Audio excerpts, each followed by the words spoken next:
दोस्तों, अगर ये सवाल आपके मन में बहुत दिनों से था कि रजिस्ट्री के दिन, सेल डीड वाले दिन एग्जैक्टली मैं क्या चीजों पे ध्यान रखूं ताकि मुझसे गलती ना हो, मेरा पैसा बार बार और समय वेस्ट ना हो और मुझे करेक्शन डीड ना लगानी पड़े फिर से इस डॉक्यूमेंट को सही करने के लिए, तो आप सही जगह पर हो। ये वीडियो आपके लिए, इसे एंड तक जरूर देखिए।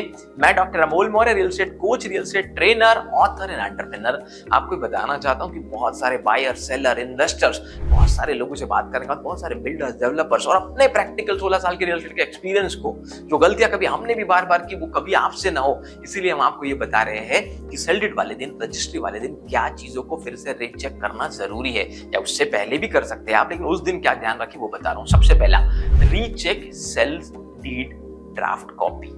जो भी सॉफ्ट कॉपी आपको मिली होगी फ्रॉम द सेलर, जिनसे आप प्रॉपर्टी खरीद रहे हो, फ्रॉम द डेवलपर, या मान लीजिए अगर आप रीसेल का प्लॉट ले रहे हो तो जो भी लैंड ओनर ने आपको एक सेल डीड की एक सैंपल सॉफ्ट कॉपी भेजी थी, उसके साथ हार्ड कॉपी को रीचेक करना बहुत ज्यादा जरूरी है। जो पॉइंट्स मेंशन थे वहां वो प्रॉपर्ली यहाँ मेंशन है क्या, ये कॉपी सॉफ्ट कॉपी से मैच हो रही है क्या, क्योंकि 2-4-6 घंटे पहले भी अगर आपने ये चेक किया तो एटलीस्ट आप अपने डिसीजन को 1-2 दिन के लिए पोस्टपोन कर सकते हो, लेकिन आप गलत काम, गलत डिसीजन लेने से बचोगे, गलत रजिस्ट्री सेल डीड लगाने से बचोगे, क्योंकि बाद में फिर बहुत बार प्रॉब्लम्स आती है, ये हमने जेन्युइनली देखा है।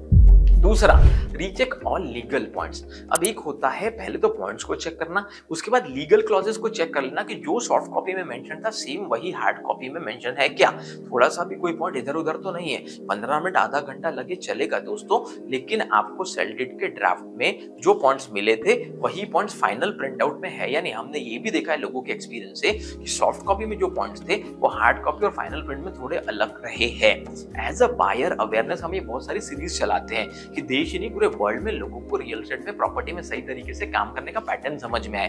तो सेल डीड के दिन, रजिस्ट्री के दिन आपको ये जरूर चेक करना है कि जो लीगल पॉइंट्स थे, या मान लीजिए कोई एक ऐसा लीगल क्लॉज था जो आपने चेंज करने के लिए कहा था, वो चेंजेस हुए या नहीं, वो क्रॉस वेरीफाई करना जरूरी है। या ऐसा भी हो सकता है कि 2 ऐसे पॉइंट्स थे जब आपने सॉफ्ट कॉपी चेक की तो आपको सही नहीं लग रहे थे, आपने उसमें करेक्शंस बताए थे, करेक्शंस ओके हो गए, ये भी आपको पता चला था सॉफ्ट कॉपी में। छोटे छोटे पॉइंट बता रहा हूं दोस्तों, लेकिन पॉइंट बहुत काम के हैं। लाखों, करोड़ों, अरबों रुपए की सेल डीड लगती है। अगर आप इन छोटे छोटे पॉइंट्स का ध्यान रखेंगे तो आप एक अवेयर व्यक्ति की तरह, एक अवेयर बायर की तरह आगे बढ़ सकते हैं।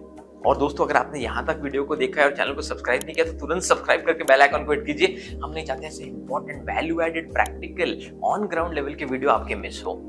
चलिए आगे बढ़ते हैं। अब मैं बात करता हूँ पॉइंट नंबर 3, जो बहुत जरूरी है चेक करना सेल डीड के दिन या रजिस्ट्री के दिन, वो है recheck name of buyer and seller.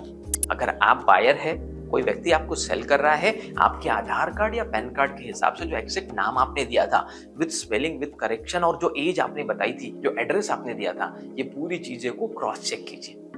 अगर एग्जैक्टली मैच हो रहा हो तभी आगे बढ़िए, प्रोसीड कीजिए, नहीं तो बाद में करेक्शन डीड लगाना बहुत हेडेक वाला काम होता है। ये आपको समझना बहुत जरूरी है। और दोस्तों, अगर वीडियो को लाइक नहीं किया तो वीडियो को स्टॉप करके लाइक तुरंत कीजिए, क्योंकि आपके लाइक से हमें एनर्जी मिलती है, उत्साह मिलता है और ऐसा वैल्यू एडेड कंटेंट लाने के लिए। Point number 4, recheck payment detail. जो भी पेमेंट का आपके बीच में आपसे डिस्कशन हुआ है, या बिल्डर के पास से अगर आप ले रहे हैं और उस दिन सेल डीड है, एग्रीमेंट है, कोई अपार्टमेंट खरीद रहे हो, कोई फ्लैट खरीद रहे हो, कोई प्लॉट खरीद रहे हो, डेवलपर से, बिल्डर से, उस केस में भी जो पेमेंट कंडीशन आपको बताई गई थी बेचते समय, एग्जैक्टली वही पेमेंट कंडीशन मेंशन है क्या? आप जो चेक दे रहे हो वो चेक का चेक नंबर प्रॉपर्ली डला हुआ है क्या? या जितने भी टोटल पेमेंट्स आपने कर दिए थे वो प्रॉपर्ली मेंशन है या नहीं, ये भी चेक करना बहुत ज्यादा जरूरी है। देखिए दोस्तों, बिल्डर की टीम, डेवलपर की टीम, ये लोग तो ये काम करते ही है, पर as a buyer, as an investor, आपको ये सब चीजों को क्रॉस चेक करना बहुत जरूरी है। और जो दोस्तों, देश में हमारा मिशन है कि 1 लाख लोगों को ट्रेन करना, कोच करना, एम्पावर करना, और अगर एक व्यक्ति भी 50 लोगों को जॉब दे पाए तो भारत में 50 लाख नए जॉब क्रिएट हो सकते हैं। इसीलिए हमने RGC, real estate game changer system को डिजाइन किया, जो हमारी बुक में भी मेंशन है, जिसको आपने अमेज़न बेस्ट सेलर बनाया, real estate game changer book को। तो हमारा पर्पस ही है भारत ही नहीं पूरे वर्ल्ड में रियल एस्टेट से related practical on ground information पहुंचाना। तो अगर आपने वो सब चीजों को चेक नहीं किया तो आपको लॉस हो सकता है, चक्कर में और आपकी गलत सेल डीड भी लग सकती है। Point number 5, recheck property details.